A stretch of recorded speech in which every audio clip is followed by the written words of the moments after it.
Hi friends, Tracy Bish here, Stampin' Up demonstrator in Central Victoria, Australia. Welcome to my channel.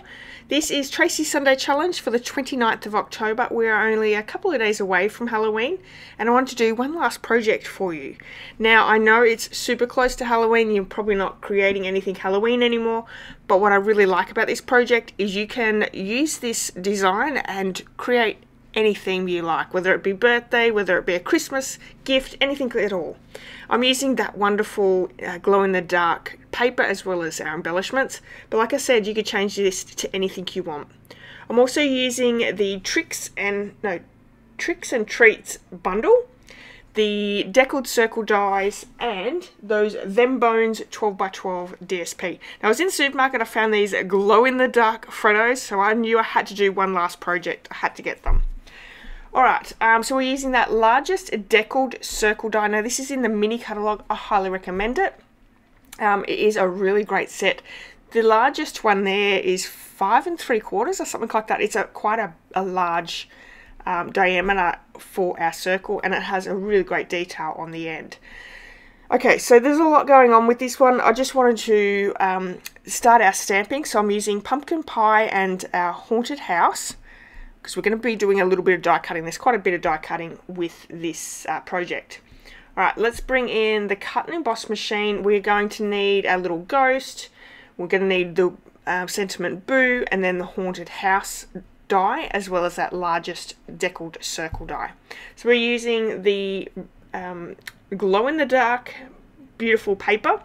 I did show you at the beginning of this, and you know, you may have missed it because I was chatting about something else, but I did try and turn the lights off and let you see how gorgeous this paper is. It does glow in the dark. It's the middle of the day when I'm filming this, so it was really hard, even by turning the lights off. It's a little bit hard for you to see, but it looks great. So if you've still got projects coming up, this is a great paper to be using.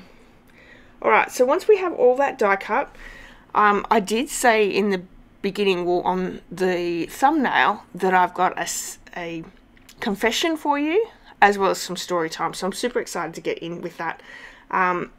We will do this project first, and then I'll tell you a little bit about the confession as we're going, and I'll give you the story time as we're popping the project together. So, yeah, I've ummed and ahed whether I was going to do my confession, but, you know, we're going to go with it.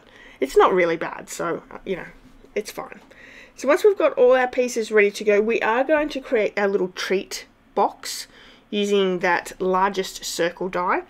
Now one thing I do want to let you know is you're going to have to start your first lot of score lines with your directional paper to the side. If your paper is non-directional, it's not going to matter, but if it is directional, you want to place the DSP at the side, and then you get a score at 2 5/8 and 3 1/8 inch. Turn it round 90 degrees, you're going to score at 1 inch on either end.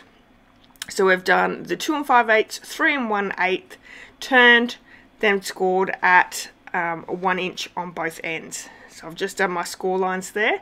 We're going to pop it back into that position where our 2 5/8 and 3 1/8 is.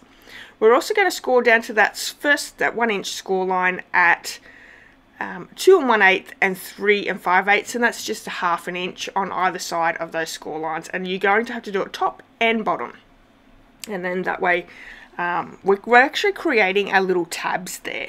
Now here's my confession, that's a Martha Stewart scoreboard. Yes, it is very old. I bought it way before I even became a demonstrator. Now I do have a Stampin' Up scoreboard. This is my confession. I can't work it out. I cannot for the life of me work out where my score lines go. Is it on the left hand side, the right hand side? I have no idea, so I just choose not to use it, and that's why you see me most of the time I am using my my trimmer board. Anyway, so I will have to work that out, but that is one confession that I'm not really pleased with, because I do like just using my scoreboard. Okay, so we're just cut up that 1 inch score line, and we're creating those little tabs. Now, how funny is this? That looks like on the side to be, you know, a Munster or a Frankenstein. I just thought that was super cute when I was watching and doing the editing before, but doesn't that look like Frankenstein? Anyway, so we're going to add some tear and tape to both the top and bottom tabs there, and it's going to come together really well. You're just going to sort of pull it up, pull the two sides together and secure, making sure that you've got the edges lined up really well. Once we have that done, we can pop in our little Freddo frog, and then I'm just going to use a hole punch to punch a little hole in. I'm using that black and white checked ribbon. It's from the annual catalogue, and there is one in the mini catalogue, but it is very vanilla and black. What's it called? Black and white gingham ribbon. That's the one we're using from the annual catalogue, and I'm just going to pin that through. I'm using my scoreboard tool there to just poke it through the holes, just to make it really easy for me, and we're just going to tie that up into a knot. Okay, so as we're popping this together, because everything's pretty much done, I'm going to add some little basic black cardstock to the back of the ghost's face, and we're going to put some Wink of Stella on the boo sentiment because we want it to be nice and sparkly. And lastly, there is a little ghost glow-in-the-dark embellishment that I've popped on this project as well. Okay, so story time. As I'm getting ready to film this video, now I drink a lot of cups of tea, and quite regularly I will bring my cup of tea down to my craft room. But here's the thing, usually I sit it on the desk behind me, not on my craft desk. Normally, I should say usually, and yeah, usually I do. Today I didn't, of course. Now, luckily, I did have a whole heap of projects sitting on my desk, probably about 5 minutes before I popped my cup of tea there. And usually I have it behind me, so, you know, I don't know why I popped it in front of me as I kept getting my stuff ready to do this video, but I had moved some of my projects away. Now, of course, it was a pretty full cup of tea, and for everyone that knows me, I drink big cups. Like, these are big cups that we drink from. We don't have little teacups.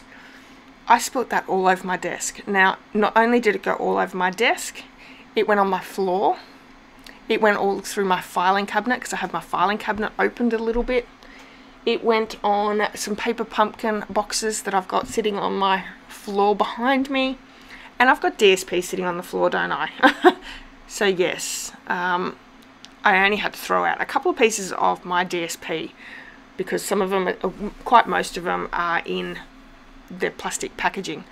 But oh my goodness, this tea went everywhere, and I had to bring my vacuum cleaner, the wet vacs, down and clean my carpets. I didn't want spilt milk to take over my craft room, but oh my goodness, it was a cup of tea, but cleaning it up, it felt like there was about a bucket of tea. It was so bad. Anyway, my husband got a good laugh out of it because he couldn't believe how much tea was spilt, and he said, well, you won't do that again, will you? And no, I certainly won't. So there you go, there's my story time. I should have taken photos before I started cleaning it, but to be honest, I had wrecked a few projects that were still sitting on my desk, and it was just everywhere, and I just wanted to grab it and get it up before it wrecked any more things of that I had sitting lying around. Let's just say I need to clean up my desk a little bit more and my craft room a little bit more. But anyway, all good. We have it clean, and yeah, I didn't lose as much of my supplies as I probably could have. So anyway, there we go. I hope you've enjoyed today's project. If you have, please give me a thumbs up. I'd love it if you hit subscribe and leave me a comment. I've got some great videos, so please go and check those ones out as well. If you're after any of the supplies that I've used on today's project, or you are looking for a demonstrator to purchase through, I would love it if you did purchase through me. There is a link in the description of this video, so please go and do that. And yeah, we've got a couple more days left of the 35 starter kit deal. So if you're interested in getting 35% more product or 35% off your starter kit, please reach out to me. I would love to help you with that. Have a great day, everyone. Bye bye.